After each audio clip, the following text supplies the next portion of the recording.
تمام دیکھنے اور سننے والوں کو پیار بھرا سلام۔ اللہ تعالیٰ نے اس دنیا میں کوئی بھی مخلوق بیکار پیدا نہیں کی، ہر چیز کا کوئی نہ کوئی مقصد ضرور ہے۔ ہر چیز کو اللہ تعالیٰ نے انسان کے فائدے کے لیے پیدا کیا ہے۔ اونٹ کے بارے میں اللہ نے قرآن پاک میں خصوصاً ارشاد فرمایا ہے، کیا وہ اونٹ کی طرف نہیں دیکھتے کہ وہ کس طرح پیدا کیا گیا؟ جہاں پر ہر چیز سے پہلے اونٹ کی خلقت کو کیوں منتخب کیا گیا ہے؟ اس سلسلے میں مفسرین نے بہت کچھ تحریر کیا ہے، لیکن یہ چیز واضح ہے کہ ابتدا میں روئے زمین سخن مکہ کے عربوں کی طرف تھا، جن کی زندگی کے بہت سے کام اونٹ سے وابستہ تھے۔ اس سے قطع نظر یہ جانور عجیب و غریب خصوصیتوں کا حامل ہے جو اسے دوسرے جانوروں سے ممتاز کرتی ہیں۔ حقیقت یہ ہے کہ وہ اللہ کی نشانیوں میں سے ایک نشانی ہے۔ پھر یہ بھی ہے کہ بعض ایسے جانور ہیں کہ جن کے صرف گوشت سے فائدہ اٹھایا جا سکتا ہے، بعض ایسے ہیں جن کے صرف دودھ سے استفادہ ہوتا ہے، بعض ایسے ہیں جو صرف سواری کے کام آتے ہیں، اور بعض صرف بار برداری کے کام آتے ہیں۔ لیکن اونٹ ایسا جانور ہے جس میں یہ تمام خصوصیات پائی جاتی ہیں۔ اس کا گوشت بھی قابل استعمال ہے اور دودھ بھی۔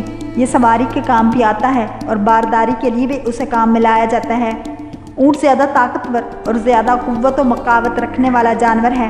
یہ بہت زیادہ سامان اٹھا لیتا ہے، اور تعجب کی بات یہ ہے کہ جس وقت وہ بیٹھا ہوا ہو تو بھاری بوجھ اس پر رکھ دیتے ہیں اور ایک ہی حرکت کے ساتھ اپنے ہاتھوں کے سہارے کھڑا ہو جاتا ہے، جبکہ دوسرے جانور اس قسم کا کام نہیں کر سکتے۔ اونٹ 8-10 روز تک پیاسا رہ سکتا ہے اور اس میں بھوک کو برداشت کرنے کی بھی بہت صلاحیت ہوتی ہے۔ اونٹ ہر روز راستے کی طولانی مسافت طے کر سکتا ہے، اور ایسی زمینوں سے جن میں سے گزرنا مشکل ہو، جیسے ریگستانی علاقہ جس کو عبور کرنا مشکل ہوتا ہے، آسانی سے اس بنا پر عرب اسے صحرائی جہاز کہتے ہیں۔ وہ غذا کے اعتبار سے بہت ہی سستا ہے، ہر قسم کے خار و خس اور خاشاک کھا لیتا ہے۔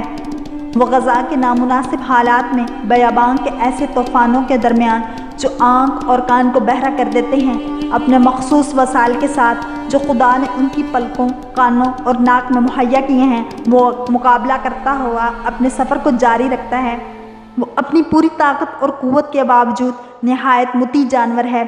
ایک چھوٹا سا بچہ بھی اونٹ کی مہار ہاتھ میں لے کر جدھر اس کا دل چاہے انہیں لے جا سکتا ہے۔ مختصر یہ کہ اس جانور کی خصوصیات کچھ اس قسم کی ہیں کہ اگر اس کی خلقت کے بارے میں غور و فکر کیا جائے تو انسان کو خالق عظیم کی طرف متوجہ کرتی ہیں جو ایسی مخلوق کا پیدا کرنے والا ہے۔ جی ہاں، قرآن مجید میں ارشاد ہوتا ہے، کیا یہ وادی غفلت کی گمشدہ اس مخلوق کے حیران کن اسرار پر غور نہیں کرتے تاکہ انہیں حق کی راہ حاصل ہو اور یہ بے راہ روی سے بچ جائیں؟ یہ بات بغیر کہے واضح ہے۔ فلا ینظرون کے جملے میں نگاہ سے مراد عام نگاہ نہیں، بلکہ ایسی نگاہ ہے کہ جس میں غور و فکر اور تفکر و تدبر شامل ہو۔ اگر ہم کائنات کے کسی بھی ذرے اور کسی بھی تخلیق پر غور و فکر کریں تو ہمیں اللہ تعالیٰ کی کبریائی اور اس کی وحدانیت نظر آتی ہے۔ اگر آپ کو یہ ویڈیو پسند آئی ہے تو لائک، شیئر اور سبسکرائب کرنا مت بھولیے تاکہ ایسے ہی اسلامک ویڈیوز آپ تک پہنچتی رہیں۔